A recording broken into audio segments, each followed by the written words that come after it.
தான் அவர் சொன்னார். நான் அவள் 7 வருஷம் குடும்பத்தை விட்டு பிரிஞ்சிட்டேன். ஓ ஓகே. 7 வருஷம் நான் வந்து அஜித்தோட தம்பி, அஜித்தோட அம்மாவோட நான் வாழலை. முதலமைச்சர் விஜய் அவருடைய இளைஞர் நண்பர், அவர் வந்து காலில் செருப்பு போடாமே வந்து மரியாதை செலுத்தினார்.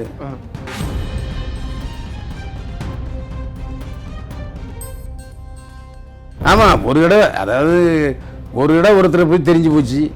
பாலாவுக்கு அஜித்தை போய் தெரிஞ்சு போச்சு, அஜித்துக்கு பாலாவை போய் தெரிஞ்சு போச்சு.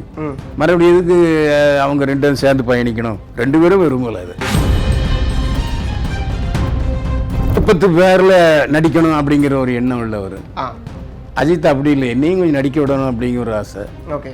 அவருடைய சுயமரியாதை கொஞ்சம் இழந்துச்சு எங்கள் வசந்த் சாரோட ஷூட்டிங். ஆமாம், அதனால் வசந்தோட அதுக்கப்புறம் பேசிக்கவே இல்லை. 2 பேருமே அதுக்கப்புறம் பேச. அஜித்தும் தன்னுடைய மனைவியாக இருக்கணும், நடிகையாக பணியாற்றணும், அவங்க சம்பளத்தில் நான் வாழணுங்கிற எண்ணம் இல்லைன்னு. புரியுது சார். சமீபத்தில் அஜித் அவர்கள், அதாவது குட் பேட் அக்லிக்கு அப்புறம் அவர் பண்ணக்கூடிய படம் அப்படிங்கும்போது சம்பளத்தினால தள்ளி போயிட்டு இருக்கு. அஜித்துடைய சம்பளத்தை வந்து அதிகமாக கேட்குறாங்க, அதை குறைக்கணும் அப்படிங்கிற மாதிரியான ஒரு தகவல் வருது சார். உண்மையா சார்? கேட்கறது அவர் உரிமை, கொடுக்க முடிஞ்சா அதை ஒப்பந்தம் பண்ணு, இல்லாட்டி போயிட்டே இரு. அவரா வந்துட்டு வந்து எனக்கு வேஷம் கொடுன்னு கேட்டுட்டு இருக்காரு.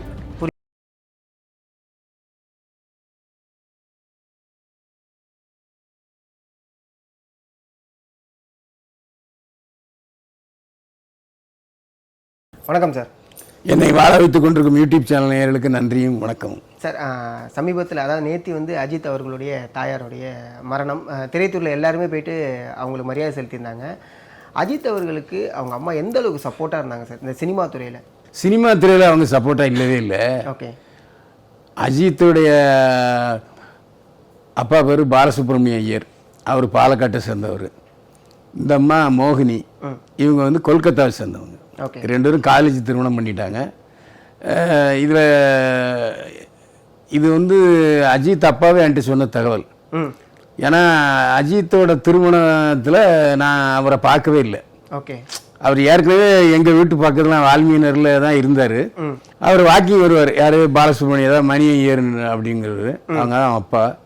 அப்போ நான் கல்யாணத்தின் போது அவரை நான் பார்க்கவே இல்லை, அடையார் பார்க் ஹோட்டலில் பார்க்கவே இல்லை. அப்போ நான் கேட்டேன், ஓகே சார் தப்பாக நினச்சிக்காதீங்க, நீங்கள் அஜித்தோட கல்யாணத்தில் நான் அவங்கள பார்க்கவே இல்லையே அப்படின்னு. நான் ரூமில் இருந்தேன், அவங்க அம்மா தான் எல்லா ஃபங்க்ஷன்லையும் கலந்துக்கிட்டாங்க. அவன் நான் பார்த்தேன் அப்படின்னோடனே ஏன் அப்படின்னு கேட்டேன்.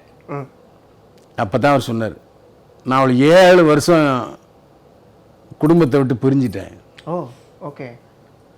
7 வருஷம் நான் வந்து அஜித்தோட தம்பி, அஜித்தோட அம்மாவோட நான் வாழலை. அதுக்கப்புறம் மறுபடியும் வந்து சேர்ந்துக்கிட்டேன், என்னை பெருந்தன்மையோட என் ஒய்ஃப் சேர்த்துக்கிட்டாங்க அப்படின்னு சொன்னார். ஓகே. அதாவது அஜித்துக்கும் அவருடைய அப்பாவுக்கும் ஒரு நெருங்கிய தொடர்பு கிடையாது. அதுக்காக கான்ட்ரவர்சின்னு சொல்ல மாட்டேன். ஆனால் அஜித்து அவங்க அம்மாவில் ரொம்ப பிரியம் உள்ளவர். ஓகே. வால்மீனரில் ஃபஸ்ட்டு ஒரு ஃப்ளாட்டில் தான் அஜித் அப்பாவும் அஜித் அம்மாவும் இருந்தாங்க.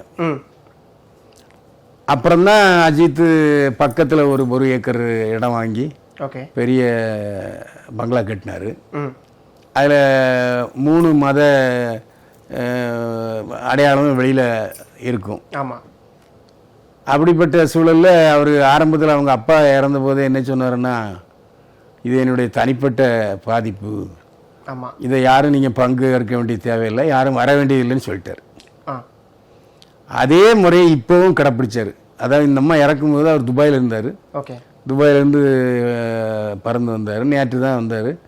நேற்று இறுதி சடங்குகள் நடந்தன. ஆனால் அவர் எங்கள் அம்மாவுடைய இழப்பு எனக்கு தனிப்பட்ட இழப்பு, யாரும் நேரில் வந்து அஞ்சலி செலுத்த வேண்டாம்னாங்க. அதனால் ரசிகர்கள் யாருமே வரல. ஆனால் அதே சமயத்தில் முதலமைச்சர் விஜய் அவருடைய இளைஞர் நண்பர், அவர் வந்து காலில் செருப்பு போடாமே வந்து மரியாதை செலுத்தினார். அதே மாதிரி சீமான் வந்தார், பல அரசியல் கட்சி தலைவர்களும் வந்தாங்க. ஸ்டாலின் வந்து இரங்கல் தெரிவித்து அறிக்கை வெளியிட்டிருந்தார். அதாவது லிமிட்டெடு ஆட்கள் தான் வந்திருந்தாங்க. ஓகே. அவருடைய இறுதி சடங்கு அவங்க முறைப்படி நடந்துச்சு. புரியுது சார். அஜித் அவர்களுக்கும் ஷாலினி அவர்களுக்கும் திருமணம் ஆகும்போது அவங்க அம்மா எந்த அளவுக்கு சப்போர்ட் பண்ணாங்க? அது அந்த திருமணம் இல்லை, அந்த திருமணத்தில் அவங்க எந்த தலையீடும் பண்ணலை. அதாவது அஜித் முதல்ல ஹைதராபாத்தில் ஒரு மெடிக்கல் ரெப்ரசன்டேட்டிவாக தான் தன்னுடைய பயணத்தை தொடங்கினார். ஓகே. அதுக்கப்புறம் ஹைதராபாத்லேயே ஒரு படம் நடித்தார். அதுக்கப்புறம் தான் இங்கே வந்து வான்மதி படத்தில் நடித்தார். ஓகே. சோழா பொன்னுரங்கம் தான் அவரை அறிமுகப்படுத்தினார். ஆமாம். அதுக்கப்புறம் சோழா பொன்னுரங்கம் தயாரித்த எந்த படத்துலையும் அஜித் நடிக்கலை. அதுக்கு எதனால சார்? அது என்ன காரணம்னு தெரியல. ஓகே. அதுக்கப்புறம் அஜித் வந்து கே.எஸ். ரவிக்குமார் உள்ளிட்ட பல பெரிய இயக்குநர்கள் படத்தில் நடித்தார். ஆக்ஷன் ஹீரோ ஆனார். அப்புறம் த்ரிஷாவோட சமீபத்தில் 3 படங்கள் தொடர்ந்து நடித்தார். அஜித்துக்கு முன்னாடி விஜயும் ஷாலினி தான் ரொம்ப ஜோடியாக நடித்தாங்க. ரொம்ப நல்லா ஆப்டாக இருந்துச்சு. ஆமாம். அப்புறம் திடீர்னு அஜித் வந்து கல்யாணம் பண்ணிட்டார். ஓகே. ஆமாம். அவர் அஜித் ஏற்கனவே அதுக்கு முன்னால் 3 நடிகைகளை காதலிச்சார். யார் யார் சார்? ஹீரா ஒன்று. அதுக்கு முன்னால் அந்த முதல் நடிகையும் போய் என்னை கல்யாணம் பண்ணிக்கிறான்னு கேட்டார். அவங்க அம்மா மாட்டேன்ட்டாங்க. ஓகே. அதுமாதிரி ஹீராவும் மாட்டேன்னு சொல்லிடுச்சு. அதுக்கப்புறம் தான் ஷாலினிக்கு லவ் லெட்டர் எழுதுனெல்லாம் எனக்கு தெரியும். ஓ ஆமாம். அந்த அமர்கலம் படத்தில் தானே சார்? ஆமாம். ஓகே. அப்போது அவங்க அப்பா வந்து கொஞ்சம் யோசிச்சார். யார்? ஷாலினியோட அப்பா. அவர் நம்ம ஆள் இல்லையே அப்படின்னு சொன்னார். அதுக்கப்புறம் இல்லை, அவர் அஜித் போய் இல்லைன்னா அவங்க பொண்ணை நல்லபடியாக கண்கலமாக காப்பாற்றுவேன் அப்படி சொன்னேன். உறுதி அளிச்சேன் பேரில். ஓகே. அவர் அஜித் ஷாலினியோட அப்பா சம்மதிச்சார். அவங்க அம்மா இதில் எந்த ரோலும் எடுக்கலை. அம்மா மகன் பிடிச்ச வாழ்க்கையை வாழ்ந்தான், பிடிச்ச தொழிலை செஞ்சான், பிடிச்ச பெண்ணை கல்யாணம் பண்ணிட்டான். ஓகே. ஸோ அவங்களுடைய தலையிடல் அப்படிங்கிறது சொல்லிட்டு பெருசாக எதுவுமே இல்லை. புரியுது சார். சார் அதுமாரி வந்து பார்த்தீங்கன்னா அஜித் அவர்களுக்கு அப்பப்போ சில விஷயங்கள் வந்து வரும். முன்னாடி வந்த ஒரு விஷயம் என்னன்னா, நான் கடவுள் படத்தில் அஜித் அவர்கள் நடிக்கிறதா தான் இருந்துச்சு. அதுக்கப்புறம் தான் ஆர்யா அவர்கள் நடித்தாங்க. லுக் டெஸ்ட் வரைக்குமே பண்ணாங்க. அந்த லுக்கு தான் பரமசிவத்துக்கு பயன்படுத்திட்டாங்க அப்படிங்கிற விஷயம். என்னதான் சார் பிரச்சனை ஆக்சுவலாக பாலா அவர்களுக்கும் அஜித்? அதாவது பாலா கிட்ட முழுமையான திரைக்கதை சொல்ல மாட்டார். அஜித் முழுமையான திரைக்கதை கேட்காம நடிக்க மாட்டார். இப்போ வரைக்குமே ஓகே. முழு திரைக்கதை சொல்லி அவர் பிடிச்சிருந்தா தான் நடிப்பார். ஓகே. பல முறை பல இயக்குநர்களை திருப்பி அனுப்பிட்டார். இப்போ சமீபத்தில் விக்னேஷ் சிவனுமே. அதனால அந்த நேரத்தில் இவர் தாடி வை அது வைன்னு சொன்னார், எல்லாம் வச்சாரு. கதை கேட்டால் கதை சொல்கிற வழக்கம் இல்லை அப்படின்னாரு. ஓகே. உடனே அஜித் சொன்னார், கதை கேட்காம நடிக்கிற வழக்கம் எனக்கு இல்லைன்ட்டார். ஓ. அப்படி 2 பேருக்குள்ள பெரிய கான்ட்ரவர்சி உருவாயிட்டு. புரியுது. அது கொஞ்சம் அடித்தடி வரைக்கும் போகிறேன்னு சொன்னாங்க. அது என்ன நடந்துச்சு எனக்கு தெரியாது. ஆனால் பாலா அதுக்கப்புறம் ஸ்பாட்லேயேவா சார்? ஷூட்டிங்கே போகலையே. ஓகே. ஓகே. பிஃபோர் ஷூட்டிங் எனக்கு கதை என்ன முழுமையாக தெரியாமல் நடிக்க மாட்டேன்னு சொன்னார் அஜித். புரியுது. ஆனால் லுக் டெஸ்ட்லாம் எடுத்தாங்களா சார்? லுக் டெஸ்ட் அந்த விஷயங்கள்லாம் போனிச்சு. அதெல்லாம் நடந்துச்சிங்க. அது அட்வான்ஸ் கொடுத்து போகிறது எல்லாம் படம் தான் செய்வாங்க. ஷூட்டிங் போகவே இல்லை. அதுக்கப்புறமும் தொடர்ச்சியாக அவங்களோட பயணிக்கவும் இல்லை. அந்த ஒரு விஷயம் இருக்குது. ஆமாம். ஒரு இடம் ஒருத்தரை போய் தெரிஞ்சு போச்சு. பாலாவுக்கு அஜித்தை போய் தெரிஞ்சு போச்சு, அஜித்துக்கு பாலாவை போய் தெரிஞ்சு போச்சு. மறுபடியும் இதுக்கு அவங்க 2 பேரும் சேர்ந்து பயணிக்கணும்? 2 பேரும் விரும்பல. அது புரியுது சார். ஏன்னா அஜித் அவர்கள் வந்து பார்த்தீங்கன்னா ஒரு இயக்குனருக்கு படம் கொடுத்தாரு அப்படின்னா தொடர்ச்சியாக ஒரு 3 படங்கள் கொடுக்கறதெல்லாம் நம்ம பார்த்துருக்கோம். உதாரணத்துக்கு சிறுத்தை சிவாக்கெல்லாம் வந்து பார்த்தீங்கன்னா அதேமாரி தான் கொடுத்துருக்காங்க. இப்போ நீங்கள் சொன்னது வந்து பார்த்தீங்கன்னா ஷோலா சார் கூட அடுத்து படம் பண்ணவே இல்லை. பாலா சார் கூடயும் இந்த சண்டைனால படம் பண்ணல. இதுமாரி வேறு யார் கூடலாம் அதே மாதிரி வசந்த் கூட இருந்தால் அவர் படம் பண்ணல. அதுதான் சொல்ல வரேன் நான். வேறு யார் கூட முரண் இருந்துச்சு சார்? அதாவது வசந்த் வந்து கொஞ்சம் தன்னுடைய விருப்பத்து பேரில் நடிக்கணும் அப்படிங்கிற ஒரு எண்ணம் உள்ளவர். அஜித் அப்படி இல்லை, என்னையும் கொஞ்சம் நடிக்க விடணும் அப்படிங்கிற ஒரு ஆசை. ஓகே.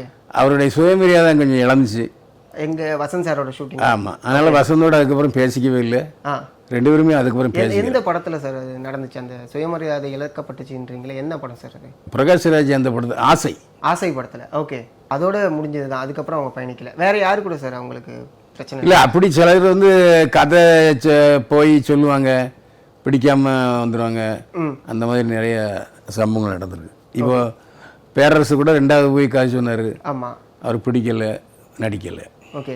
ஏன்னா ஒரு விஷயம் ஒன்று சொல்கிறாங்க, அது எந்த அளவுக்கு உண்மை நீங்கள் சொல்லுங்கள். அதாவது அஜித் அவர்களுக்கு இங்கே முதல் வாய்ப்பு கொடுக்கப்பட்டது எஸ்பிபி அவர்களால் அப்படிங்கிற மாதிரி சொல்கிறாங்க. அது உண்மையா சார்? போய் அது வந்து ஆந்திராவில் தான் அவர் முதல்ல தெலுங்கு படத்தில் நடித்தார். ஒருவேளை அந்த தெலுங்கு படத்தில் எஸ்பிபி இன்டர்வியூ கொடுத்தாரா இல்லையாங்கிற எனக்கு தெரியாது. ஓகே. ஆனால் நேரடியாக உதவு பண்ணாரா அப்படிங்கிறது இன்னைய வரைக்கும் ஒரு புரிதாக தான் இருக்குது. இல்லை, அவர் அஜித் சொல்லவே இல்லை. ஓகே, எஸ்பிபியும் அதை வெளிப்படையாக சொல்லலை. புரியுது சார். ஏன்னா எஸ்பிபி அவர்களுடைய இரங்கலுக்கு வந்து அவங்க போகலை அப்படிங்கிற ஒரு விஷயம். ஆக்சுவலாக அது கொரோனா டைம் வேறு. ஸோ அதை தாண்டி அதுக்கப்புறமும் எங்கேயுமே அதை பற்றி பேசலை, எங்கேயுமே அதை பதிவிடலை அப்படிங்கிற ஒரு விஷயம். இல்லை, அது ஒரு பெரிய விஷயமா இல்லைங்க. அவங்களுக்கு பிடிச்சிருந்தா பேசுவாங்க, பிடிக்கலாம் பேச மாட்டாங்க. கொரோனா டைமில் எதுக்கு போகணும்? கரெக்ட். அவர் அஜித் தன்னுடைய அப்பா அம்மா இதுக்கு யாரும் வர மாட்டேங்கிறாரு. ஆமாம். அதே மாதிரி அவருடைய எஸ்பிபி இரங்கலுக்கு தெரிவிக்கிறதுக்கு அவர் இப்போ விருப்பம் இல்லாமல் இருந்திருக்கலாம். அதை நாம் அவருடைய உரிமை, அதில் நாம் எப்படி தள்ளிட முடியும்? புரியுது சார். அதேமாதிரி வந்து பார்த்தீங்கன்னா ஷாலினி அவர்கள் திருமணத்துக்கு அப்புறம் படம் பண்ணல அப்படிங்கிற ஒரு விஷயம் இருக்குது. ஜோதிகா அவர்களுமே வந்து பார்த்தீங்கன்னா திருமணத்துக்கு அப்புறம் கொஞ்ச நாள் வந்து படம் பண்ணாமல் தான் இருந்தாங்க. இப்போ சமீபத்தில் தான் வந்து படங்கள் பண்ண ஆரம்பிக்கிறாங்க. ஷாலினி அவர்கள் படம் பண்ணுறதுக்கான படம் பண்ணாமல் இருக்கிறதுக்கான காரணம் இல்லை, அவங்க கல்யாணம் ஃபிக்ஸ் ஆன உடனே ஒரு படத்தில் பிரசாந்தோட நடித்தாங்க. ஒரு 10 நாள் நடித்தாங்க. அதுக்கப்புறம் கல்யாணம் பண்ணிட்டாங்க. அதுக்கப்புறம் அஜித்தும் தன்னுடைய மனைவியாக இருக்கணும், நடிகையாக பணியாற்றணும், அவங்க சம்பளத்தில் நான் வாழணுங்கிற எண்ணம் இல்லைன்னு சொல்லியிருக்காரு யாருக்குமே. ஓகே, ஸோ அந்த ஒரு காரணத்தினால தான். புரியுது சார். டாக்குமெண்ட்ரி ரிலீஸ் ஆகிறதா இருந்துச்சு, அதான் May 1 ரிலீஸ் ஆகிறதா இருந்துச்சு. அதனால் தள்ளி போயிட்டே இருக்குது. என்ன சார் காரணம் அஜித் அவர்களுடைய டாக்குமெண்ட்ரி? இல்லை, அது அவருடைய டாக்குமெண்ட்ரி. அவர் எந்த சமயத்தில் வசதியாக இருக்கோ, தேர்தல் நேரம்னு தள்ளி வச்சிருக்கலாம். இப்போ அவங்க அம்மா இறந்துட்டாங்க, இன்னொரு 1 மாதம் தள்ளி வைக்கலாம்.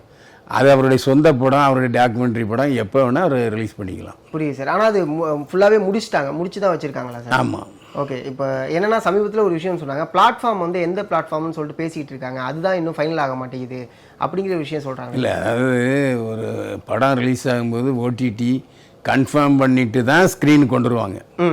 ஸ்க்ரீனில் கொண்டு வந்ததுக்கப்புறம் ஓடிடி வந்து பெருசாக போகாது. கரெக்ட். ஸோ அது எல்லாம் ஃபைனலைஸ் பண்ணிவிட்டு ரிலீஸ் பண்ணலான்ட்டு இருக்கலாம். ஓகே, அது டைரக்ட் ஓடிடி படமா இல்லை தேட்டருக்கு வரதுக்கு வாய்ப்பு இருக்கா சார் டாக்குமெண்ட்ரி? இல்லை, அஜித்துக்கும்போது அது டாக்குமெண்ட்ரினாலும் கொஞ்சம் ஓப்பனிங் இருக்கத்தான் செய்யும். பெரிய அளவுக்கு இல்லைன்னா கூட ஓப்பனிங் இருக்கும். அதனால் நிச்சயமாக ஸ்க்ரீன் கொண்டு வருவார். புரியுது சார். சமீபத்தில் அஜித் அவர்கள், அதாவது குட் பேட் எக்லிக்கு அப்புறம் அவர் பண்ணக்கூடிய படம் அப்படிங்கும்போது சம்பளத்தினால அது தள்ளி போயிட்டு இருக்கு. அஜித்துடைய சம்பளத்தை வந்து அதிகமாக கேட்குறாங்க, அதை குறைக்கணும் அப்படிங்கிற மாதிரியான ஒரு தகவல் வருது சார். உண்மையா சார்? அது கேட்கறது அவர் உரிமை. கொடுக்க முடிஞ்சா அதை ஒப்பந்தம் பண்ணு, இல்லாட்டி போயிட்டே இரு. அவரா வந்துட்டு வந்து எனக்கு வேஷம் கொடுன்னு கேட்டு இருக்காரு. புரியுது சார். ஏன்னா அவரா என்ன பாருங்க, அவர் நினைச்சா கார் ரேஸில் கலந்துக்கிறாரு. கரெக்ட். இந்த துபாயில் போய் செட்டில் ஆகிட்டாரு. துபாயில் ஒரு 4 நாளைக்கு முன்னாலே எல்லாரும் சேர்ந்து கிரிக்கெட் ஆடி இருக்காரு. அவர் விருப்பப்படி அவர் வாழ்றாரு. விட்டு தொலைங்களேன். புரியுது. இதை விட்டுட்டு ஏன் அவருக்கு படத்துக்கு காசு கொடுக்கல, இவருக்கு படத்துக்கு காசு கொடுக்கல, அவருக்கு எப்போ நடிக்கணும்னு தோணுதோ அவர் நடிப்பார். புரியுது சார். ஆதிக் ரவிச்சந்திரனோட படம் எப்போ சார் ஆரம்பிக்கிறதா இருக்காங்க?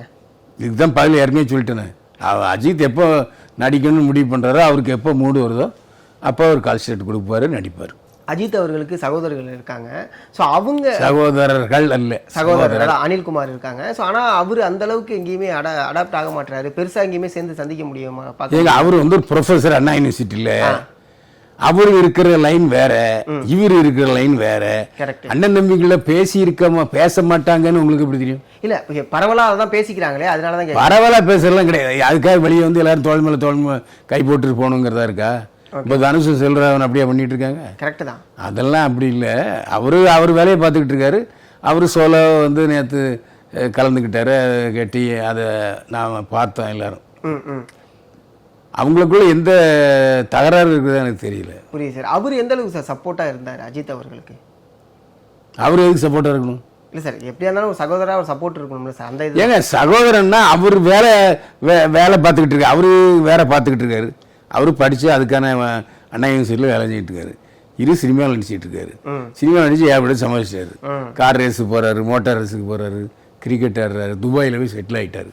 ஓகே, இது இவருடைய வாழ்க்கை பயணம். புரியுது சார். சார் ரொம்ப நன்றி சார், உங்களுடைய அழகான நேரத்தை எங்களுக்கு கொடுத்ததுக்கு மிகப்பெரிய ஒரு நன்றி சார். மீண்டும் சந்திப்போம். வாழ்க வளமுடன்.